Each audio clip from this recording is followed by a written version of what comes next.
Brown drives in, kicks it out. Tatum blocked by Butler, rejected out of bounds. Doing it all for the Heat here in game one. Butler 41 points, 9 rebounds, 5 assists, 4 steals. A magnificent performance here in game one of the Eastern Conference Finals. Jimmy Butler playing like the MVP of the postseason. He also had 3 blocks.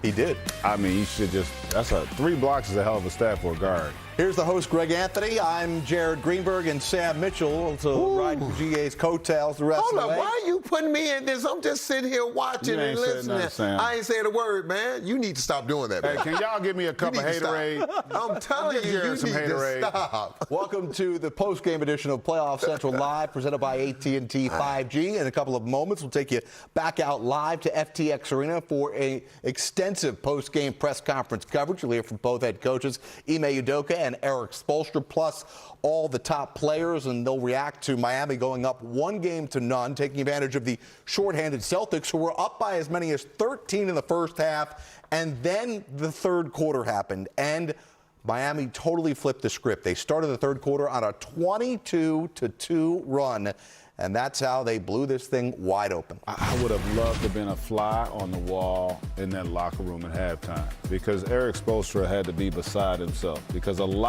Boston played well, but there are a lot of things that were within the control of Miami that they didn't control. I mean, they gave up 40 points in the paint, 42 points, in the paint in the first half.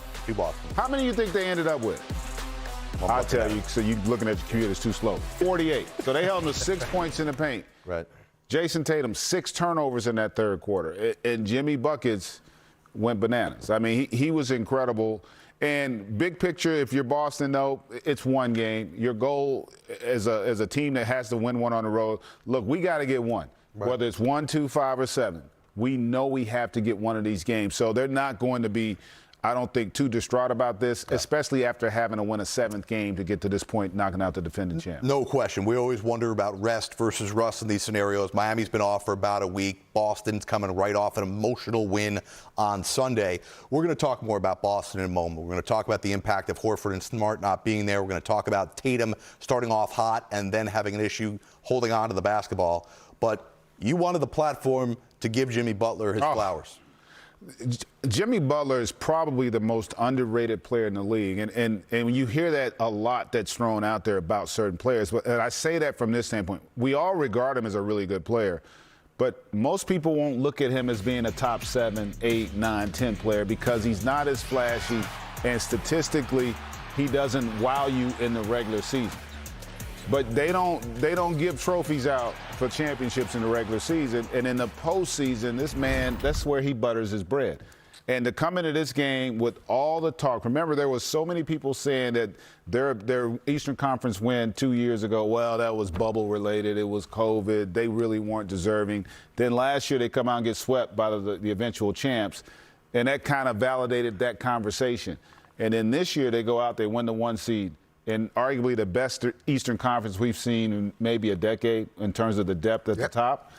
And here they are right back in the conference finals. And then coming in, all the talk was about Jason Tatum, and deservedly so because he's an incredible performer, unbelievable talent. But it's the overall impact on the game that while Jason is aspiring to that, Jimmy Butler makes on a nightly basis. He is one of the best leaders in the game. And he's a guy that walks it like he talks it, man. And when he just brings it. I mean, that was one of the better performances you're going to ever see in an Eastern Conference Finals with all that transpired. 41 points, 7 of 18 from the free throw line, 9 rebounds, 5 assists, 3 blocks, 4 steals. Again, if you're just joining us, welcome to Playoff Central Live. Take you back out to Miami. We'll hear from both head coaches in a moment. We'll hear from players. Jimmy Butler will go to the podium. Listen, we've got Tatum, we've got Steph Curry, got Luka going tomorrow night. Well, before I answer that, we don't want to hear from you tonight. I'm going to go get some of that Jimmy Butler coffee. Let's hear from Ime Udoka in his first conference finals appearance as head coach. I mean, it's fine. The obvious question is, Ime, what happened in the third quarter from your point of view? Got out physical. Can you guys hear me? Got out tough, out physical.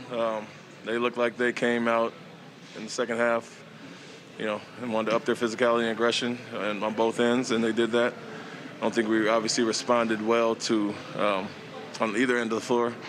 We had eight of our 16 turnovers in that quarter, played in the crowd on offense, got sped up, and then defensively, offensive rebounds, getting muscled around in the post. Some poor fouls, got them to the free throw line, and so flipped very quickly and just lost our composure. And we won 3 quarters other than that, but obviously that one's going to stand out. And we semi-bounced back in the fourth and started to play well again and match their physicality, but 39-14 on 2 for 15 is tough to overcome. Do you come out of this encouraged at all that there's so much that went wrong there in the third quarter that you could clean up a lot of that stuff and you still won first, second, and fourth quarters? Yeah, of course. Like you mentioned, we won 3 quarters and won the transition battle, won the second chance points battle, won the points in the paint, and really had one poor quarter that hurt us. And it was strictly from a physicality standpoint. It wasn't anything different that they did. They just came out and opposed their will. And so, like I said, we bounced back in the fourth and got it to a 9-8 point game, started to play a little bit, match their physicality, but disappointing that we came out as flat as we did, and they just increased physicality, strictly that, and made that much of a difference. Ime, in the middle, how do you sum up what they did on Jason there in the third? 6 turnovers, a lot more engaged, or was he a little bit too careless? A little bit of both. Some were unforced.